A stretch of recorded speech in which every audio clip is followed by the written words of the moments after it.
Hey folks, Coach Patrick here from Endurance Nation, back with another coach video cast slash podcast. As you know, you can find us live on YouTube as well as here in the podcast channel. Get to see my dashingly good looks in addition to lots of hand waving that will communicate endurance advice to you despite my words, or rather, in addition to. So, with that said, I want to talk to you a little bit about springtime transitions. Transitioning to the springtime as an endurance athlete is a time of euphoria and excitement. Before I was sort of into, being a triathlete, I really didn't care very much about daylight savings time or, the buds on the trees, or really the temperature. I was young and so carefree and didn't really care. It didn't matter to me, right? But now, as an endurance athlete, I have a lifestyle built around training, just like you, around racing. And springtime and the transition to springtime means an opportunity to once again get back outside. And while I love Netflix and I love my treadmill, we sort of have a interesting relationship there, a little love, a little hate. It's one of those things where I'm not sorry to say goodbye to some of my indoor training and looking forward to getting outside. Not all my indoor training, mind you. I will still be Zwifting away, and you'll see me there inside the platform in our Endurance Nation workouts. You can find them in the Zwift mobile companion app, or just find us on Mixer or find us on YouTube while athletes are streaming away and showing the racing and training that we're doing. But springtime brings with it not only opportunity, but challenges as well. And I want to talk to you a little bit about those today. My goal here in this podcast is to get you up to speed so that you don't make some of the mistakes that most endurance athletes make when they start to go outside. And it's going to range from super simple tips to things that are a little more in detail. But my overall goal here is to have you just seamlessly move from an indoor workout to an outdoor workout, to have those weeks flow nicely, to allow your progression to your race continue uninterrupted, and have minimal friction as possible. Maybe there'll be some bumps there, some new things you haven't thought of. And if things do happen that I don't mention here today, please come back, put your comments up on the podcast page, on the video page, let us know. And so we can go ahead and incorporate those in the future for our other athletes. Okay.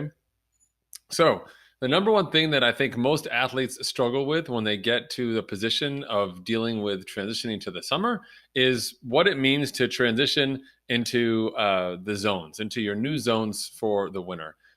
And when you get from like winter zones into spring zones, you're sort of happy with your winter. You're excited with and you're diving into what it means to be a successful athlete. And you've got these numbers, you've really attached yourself to them. You're so excited. You love your paces, you love your wattages, you love the numbers, your heart rates, all the things that you see. And you've gotten used to them. And when you get on the treadmill and you run, the number you see is the number you want to see. It's the number you're making happen. Yay, right? The number you see when you're biking and it's your heart rate and it's the number you want and you're excited. Yay. And then what happens? We go outside. And then all of a sudden, there's temperature, there's wind, there's different terrain, there's other people, there's maybe wild dogs where you live, for all I know, right? Or dangerous cliff edge walks that may elevate your heart rate unexpectedly. But the point being that our zones indoors do not necessarily map to our zones outdoors. And there's a period of reconciliation between the two that becomes a challenge, okay? So before you go nuts trying to synchronize those zones, let me give you some general perspectives, okay? First of all, your heart rate and power zones, right? So heart rate and power, whether you are running or cycling or whatever your sport or modality may be, are typically higher outdoors than in, okay? And by that, I mean, if I'm running on the treadmill and the treadmill is moving on its own, and then I jump on top of it and start running, I'm running and I'm moving, but it's not as much work as me actually moving myself down the road outside. And so while indoors, I may show a power number on my Garmin watch, thanks to my Stride power meter, I might see a number like 285. That seems to be like a general endurance wattage number for me indoors. Outside, that number is closer to 310. And so almost close to like a 10% differential on my wattage numbers being outdoors rather than inside. Okay. So my zones will need to adjust. Before I get to that, let me transition to the bike version. Indoors, you're riding on your trainer, you're riding on your rollers, whatever it may be. You've got numbers you've been testing, you've been pushing those numbers northward, you're very happy with your progress. Then you go outside and those numbers are crazy, right? All of a sudden, you're riding around in what's supposed to be zone 1, but you look at the power meter and it says you're riding around in zone 2 or zone 2.5. The difference there is pretty simple as well. It's just a function of us saying, look, you're working so hard outdoors because of, again, the terrain, the wind, the other stimuli that are out there, that your capacity for doing work is simply greater. It's not that you're working harder. Your heart rate shows that at that effort that you're riding, it's still relatively easy for you. It's just that being outdoors simply generates more watts. So once again, you're kind of foiled in your attempt to match your outdoor training to the zones you've had indoors. Okay. So you have two options. One, which is something that I do, is a more experienced athlete, one who's familiar with this disconnect and has also made the transition from winter to warmer weather to spring weather several years in a row. I simply adjust my numbers accordingly. So if I know my indoor endurance numbers are 285 on the power meter for running, I know outside it's 310. I just look for different numbers when I'm outside. I just like, okay, I know I got 25 watts in there. That's my number. Boom, done. Okay. On the bike power meter, it's also very similar. You can have numbers you look at inside and you say, okay, my tempo ride inside is this many watts. My tempo ride outside is actually this many watts. I've got sort of like this sort of perceived exertion guide that kind of lets me put the two together. So I'm just going to adjust my zones for the outside portion as well. Eventually, you will have a test inside your workout program that allow you to go back and test those numbers. And if you are able to test outside, particularly on the run, that's an easy one. Then you'll be able to get new zones generated based off of where you are. Some people don't have a great 20-minute testing venue outside, in which case you'll have to do some modifications based off of your training zones as well. And those of you on the team can obviously ask your teammates and me inside the forums for advice on this. But generally speaking, I see a 5 to 10%, somewhere in that range, increase in bike power when you're outside, okay? Commensurately, I also see a slight uptick in the heart rate. Early in the year, temperature is not as much of a factor, but balancing your bike, dealing with terrain, conditions, external stimuli like cars passing, those generally yield a higher ambient heart rate or baseline heart rate. Don't get too distracted by that. Instead, really, we want you to focus in on the work. So number one is transitioning those zones. And eventually, you'll be able to do a test and confirm those new zones outside. But if not, you'll need to kind of modify them accordingly based off of what you see. You can look at an endurance ride outside, endurance ride inside, look at that differential over 2 or 3 workouts, say, and then do your modifications from there. Or come and ask us. We'll be happy to help you guys out. Okay. So the next piece that we have is updating your gear. This is a big one.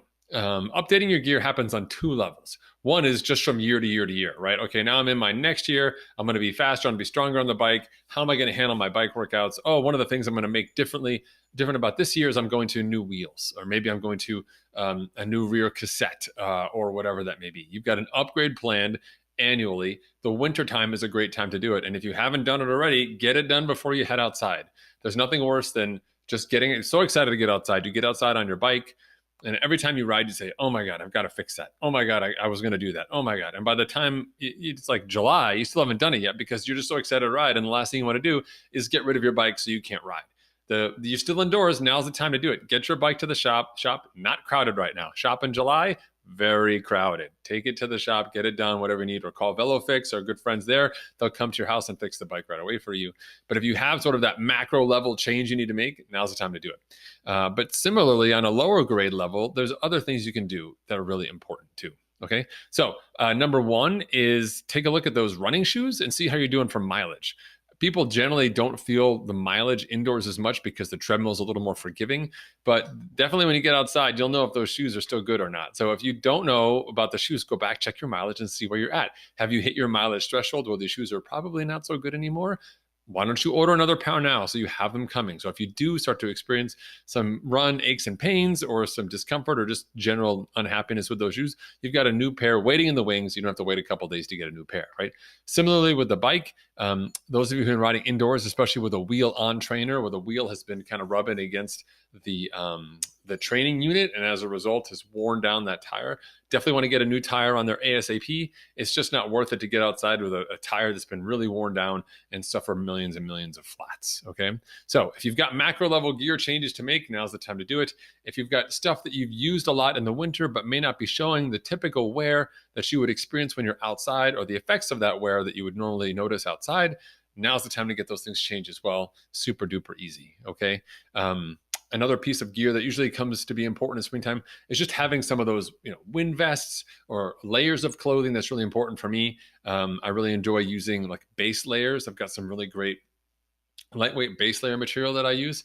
And that allows me with my arm warmers and a vest, or perhaps even a windbreaker, to be able to get outside and moderate my temperature with zippers, etc., accordingly, and not just to bulk up with like a heavy overcoat, which ultimately ends up really sort of making my ride and or run experience less than satisfactory. So that's just a function of better gear. And you can do that as well just by being smart around how you're going to manage your temperature, doing a better job of focusing on the weather and all those things. Okay. All right. Third update that I think are really important in spring transition is updating your schedule. As we move into the spring, some of you may be moving into race period. And as such, you're going from shorter workouts to longer workouts. Some of you may be on the same program, but now you've been riding 2 hours inside, but because the weather is nicer and your program says you can ride up to 3 or 3.5 hours, you may start to take advantage of that. So it's really important to note that as you do get outside, what elements of your program are changing, and then how do you plan for that? So if you've been training indoors and you've been really focused on managing your time, and your Saturday workouts have only been 90 minutes. You said get up at 6, I work out from 6:30 until 8. And I'm done. And, my spouse, my family, my friends, nobody knows that I'm doing this workout because I'm a normal person by 9 and everything's fine, right?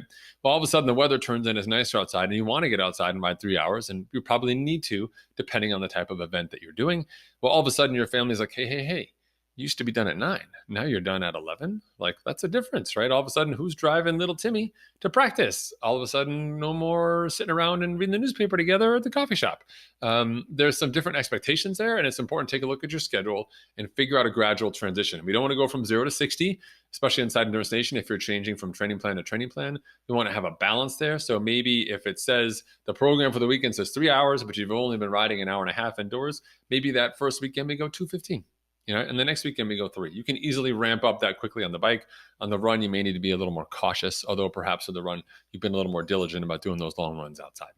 Either way, really sort of moderating your way into that new phase of training is important, and also just doing a better job of managing your calendar and managing expectations with your friends, family, etc., and other people who depend on you, so you can still be successful with your training and be happy about the work you're getting done, and not have any of that friction associated with it. So, and nice to have a sort of an interim, not so hard conversation now, which is a great precursor for the conversation later when you have to explain to the other people in your life that this really ridiculous event that you signed up for requires you to take huge swaths of time to train for it.